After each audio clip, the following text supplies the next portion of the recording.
तो hello dear student, फिर से स्वागत है आपको मेरे चैनल में और आप देख रहे हैं रमेश क्लासेस। तो आज का हमारा टॉपिक है सूरदास जी का जीवन परिचय, जो बोर्ड एग्जाम के लिए काफ़ी इंपॉर्टेंट है, खास करके क्लास 10वीं वाले स्टूडेंटों के लिए। ठीक है, तो चलिए वीडियो को स्टार्ट करते हैं।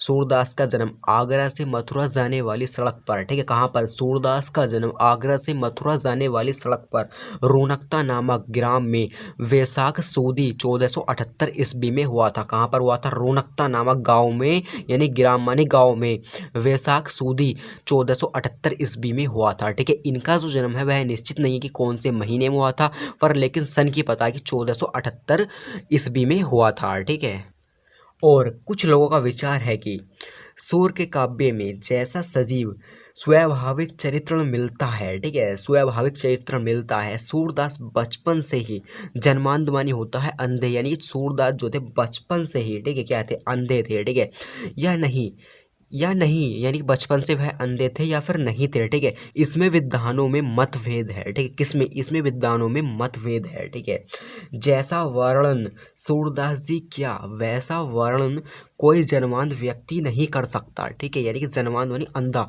जैसा वर्णन सूरदास जी ने किया था वैसा वर्णन कौन नहीं कर सकता? जन्मांध यानी कि अंधा व्यक्ति कर ही नहीं सकता। तो यह क्या है? एक असंभव हो गया। ठीक है, और कुछ लोग ये भी सोचते हैं कि जब वो ऐसा मतलब वर्णन कर नहीं सकते तो वह क्या बाद में अंधे हुए होंगे। ठीक है, ये तो मुझे भी नहीं पता और आपको भी नहीं पता होगा। ठीक है, कि बाद में हुए थे या पहले हुए थे। ठीक है, पर हम कह सकते हैं कि बाद में हुए होंगे। ठीक है, और वे सूरदास जी एक बार बल्लमाचार्य है। ठीक है, सूरदास जी एक बार बल्लमाचार्य, ठीक है, जी के दर्शन के लिए मथुरा जा पहुंचे। ठीक है, सूरदास जी जो है वह कहाँ जा पहुंचे? मथुरा जा पहुंचे। किसके? बल्लमाचार्य जी के दर्शन के लिए। और बचपन से ही बरकत हो ये गऊ घाट पर रहने लगे। ठीक है, और कहाँ पर रहने लगे? बचपन से ही ये है गऊ घाट पर रहने लगे। ठीक है, और अब आगे देख लेते हैं, यानी कि बल्लमाचार्य, ठीक है, को इन्होंने एक स्वरचित पद सुनाया। क्या सुनाया? स्वरचित पद सुनाया। ठीक है, जिस पर प्रसन्न होकर इन्होंने इसे यानी कि इन्हें कहाँ? कृष्ण लीला को में रख लिया। ठीक, कृष्ण लीला में रख लिया, और इन्हें किसमें?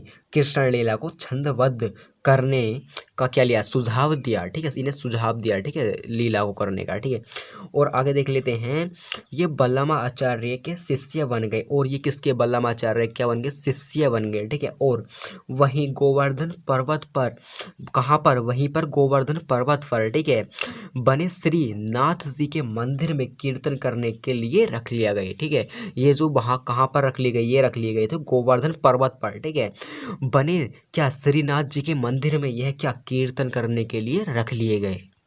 और आगे है सूरदास जी अष्टछाप के क्या? सर्वश्रेष्ठ कवि हैं। सूरदास जी जो है वह अष्टछाप के क्या? सर्वश्रेष्ठ कवि हैं। ठीक है, और इनकी मृत्यु पारसोली ग्राम में 1583 ईस्वी के आसपास हुई। ठीक है, मृत्यु भी इनकी निश्चित नहीं है कि 1583 ईस्वी में किस महीने में हुई, किस दिन हुई। ठीक है, पर इतना पता है कि 1583 ईस्वी के आसपास हुई थी, और वो भी कहाँ?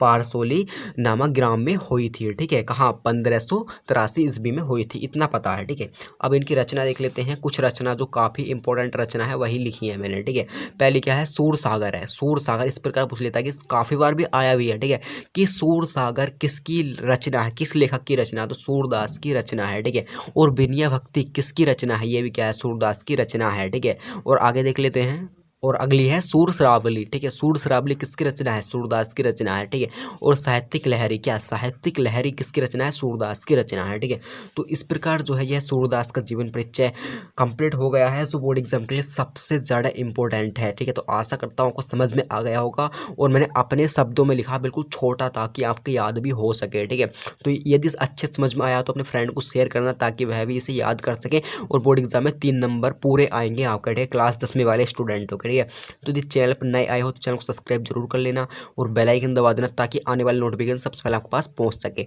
तो मिलते हैं नई वीडियो के साथ और एक नए टॉपिक के साथ, तब तक के लिए जय हिंद।